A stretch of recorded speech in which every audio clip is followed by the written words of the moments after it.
You've probably seen one of these, a Lego brick. But have you ever wondered how it all started and why it's called Lego?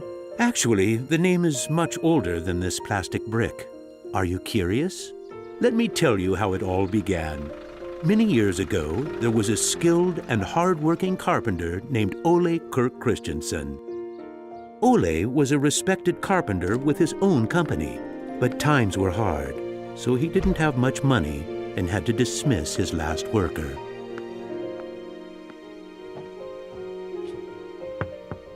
Come on in.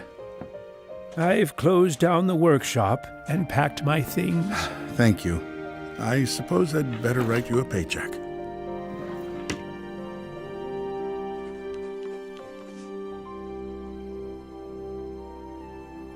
Take care.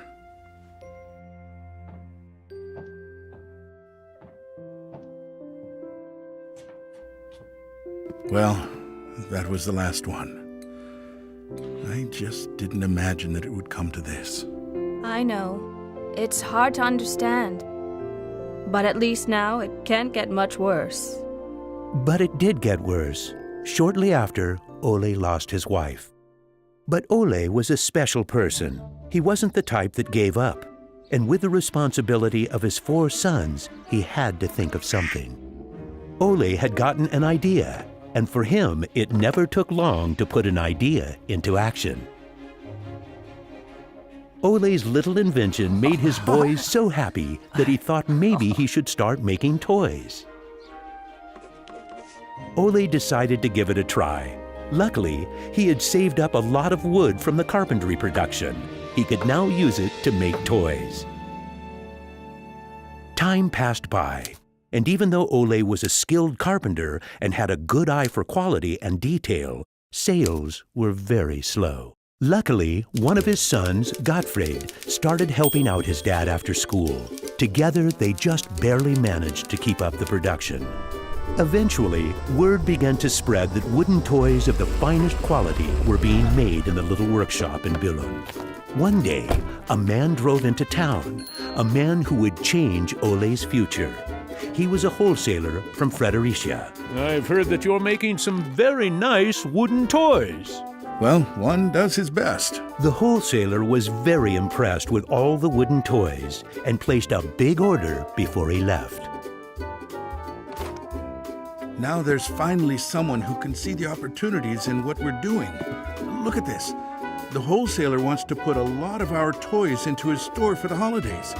It's going to be a good Christmas this year, but we'll be busy.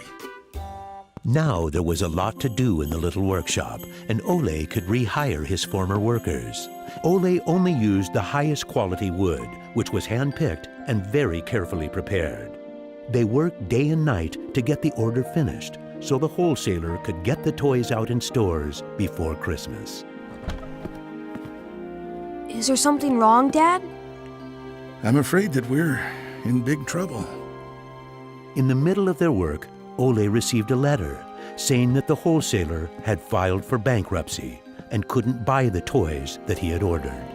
But what are you gonna do? What about Christmas? Now we can't even afford food? I'll do it. What are you gonna do, Dad?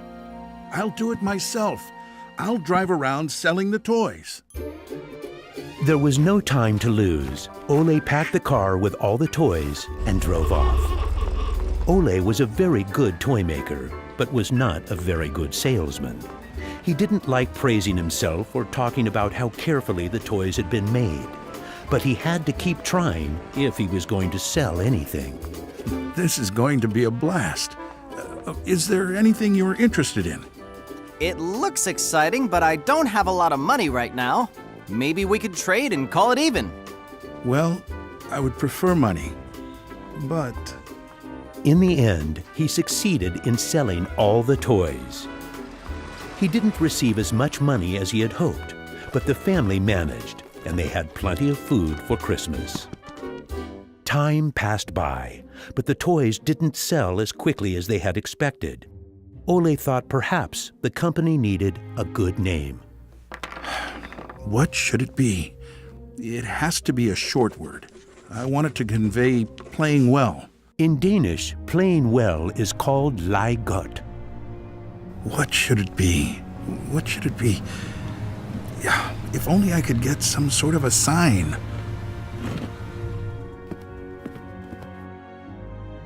Lego. As you can see, Ole himself ended up finding a very suitable name. But what he didn't know was that in Latin, the word Lego means I put together. The name Lego was well received, and the company slowly started to move forward. We have made 3,000 crowns this year, and we have more orders than usual. Did you say 3,000 crowns? Then you need to see what I've been looking at. Even though Gottfried wasn't comfortable spending money on a milling machine, he could see that it was useful and that the quality of the toys improved. Could you finish the last batch and get it ready for shipping? I will. Dad, I've saved a lot of money for the company today. Really? How? I figured we could save money in the lacquer, so I only coated the ducks twice instead of 3 times. You what? Unfortunately, Gottfried's idea didn't go over well with Ole. Ole made Gottfried unpack all the ducks himself, give them the last layer of lacquer, and bring them back to the train station. Ole believed in high quality and not cheating his customers. When Gottfried returned, Ole explained that that wasn't the way to create a good brand. This little lesson opened Gottfried's eyes to the fact that every detail matters, and only the best is good enough. In the late 1930s, LEGO was making a profit. Even when the Second World War broke out, they tried to make the best out of a difficult time. It seemed nothing could go wrong. But a stormy night in 1942 changed their luck.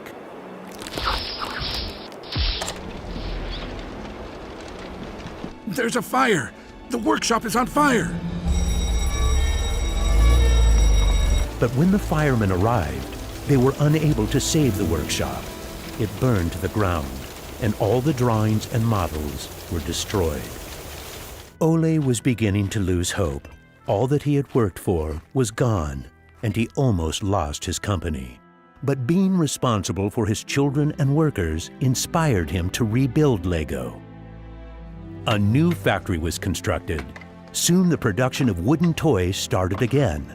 The little company fought its way back into the market. Gradually, the LEGO factory began to run smoothly, and Ole started looking for new challenges. One day, he went to Copenhagen to look at a new machine that had just arrived in Denmark. It was a plastic molding machine, and Ole was very excited about it. Should we buy it? It sure is a good bargain, and it will give us a lot of opportunities. Well, it does sound interesting, but it is a lot of money. I'll take that as a yes. When the plastic molding machine finally arrived, Ole started making little plastic teddy bears and rattles. But he still had the plastic bricks that he had received at the fair. There was something about them that he couldn't stop thinking about. And even though no one else could see the potential in them, Ole decided to redesign and put them into production. But it was when LEGO first launched the Gray Ferguson tractor that the plastic toys became a success. Unfortunately, the sales were dropping during the summer, and the company had too many toys in stock. This can't be right. Of course our products can be sold the whole year, not only for Christmas. Gottfried decided that he would go out and sell the toys himself. Gottfried brought his wife Edith as company and moral support. If you can't get cash, then we need butter and eggs. Well, it wasn't that bad. Gottfried was a success in his trip around the country, which helped LEGO to get out of its financial crisis. They reached home just in time for Ole's birthday party. Ole turned 60, and the whole family was gathered to celebrate with him. Well, I guess it was a long trip around the country. Hey, I got an idea. Listen. What about a picture with the 3 generations? Everyone thought that was a good idea, and we were placed on the sofa with all the presents and flowers around us. On a business trip to England, Gottfried met the head of a big shopping center on his way home. They discussed the toy industry, and the conversation would be very important to the future of LEGO. Darn this industry. I just think that toys are no good nowadays. What do you mean? I think they're working very well. Oh, they work fine, sure, but there's no system in anything. System? System? There isn't any system. What in the world are you doing, Gottfried? There isn't any system. The toys need an idea and a system built around it. I want to put system into play. Children have only been offered ready-made solutions. They need something different that will strengthen their imagination and creativity. So you're trying to put LEGO into a system? Interesting. That same year, LEGO started producing the first LEGO system of play. Children could now build houses from the LEGO bricks. The town plan gave play a realistic town setting, and with this, children learned about traffic safety. My sisters and I could play with the new LEGO system for hours. Some people said we were the luckiest children in the world because we grew up in a toy factory. It was a huge breakthrough, and Gottfried decided to try selling it outside of Denmark. The system of play was so popular that they managed to sell it to many countries. Look what I just built! That is really nice, Kel. Even though LEGO was meant for only building houses, there was still a lot of opportunities. There was just one problem. I can't lift it up. It keeps falling apart. That made Gottfried wonder. He wanted to find a way to make the LEGO bricks stick together, but that was easier said than done. Gottfried noticed that the LEGO bricks got a better clutch power with tubes inside. Now it was no longer just bricks, but a whole construction system with endless possibilities. This was groundbreaking for the LEGO product. With a child's imagination, LEGO could be anything in the world, over and over again. The imagination is the limit. Look, Dad! Now I can build everything! Unfortunately, Ole never got to see how successful the little brick actually became. Gottfried was left on his own, and he had to go through another fire at LEGO that destroyed most of the wood production. Just like his father, Gottfried knew that he had to try to get the best out of any situation and never give up. Gottfried took the hard times with his head held high. As sales grew, the company also got bigger. He had to think ahead, and he decided not to resume the production of wooden toys and to only focus on the LEGO system. It turned out to be a great decision. Many new models were built, and LEGO got stronger in the toy industry. Sir, which one of these do you think is the best? That one. Even though it got busier at LEGO, Gottfried still had bigger plans. Now he wanted to build an airport, so it would be easier to sell his toys to the whole world. Like father, like son. It didn't take long to put his idea into action. Only 3 years later, Billund Airport was opened. The many guests and business connections who visited the company always wanted to see the modeling department. Gradually, it got so crowded that it was hard for the employees to keep up their work. I think we better wait a while. Gottfried could see that something had to be done. He needed a bigger place to display the LEGO models.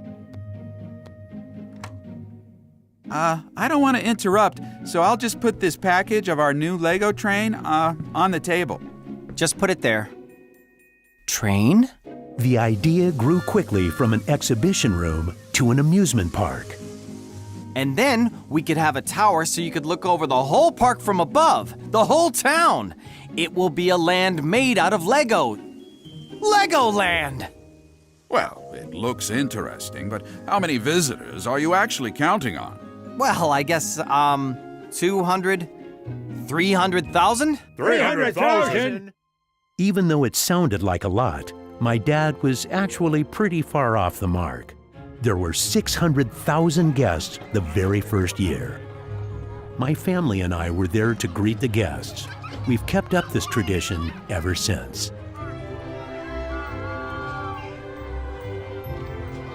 Now you know how it all began. LEGO wouldn't be what it is today if it hadn't been for my grandfather's sense of quality and search for perfection. My father firmly believed in the endless possibilities of the LEGO system. I seek to take the LEGO idea even further, encouraging children to explore, experience, and express their own world, a world without limits. And we are still convinced that only the best is good enough, because children deserve the best.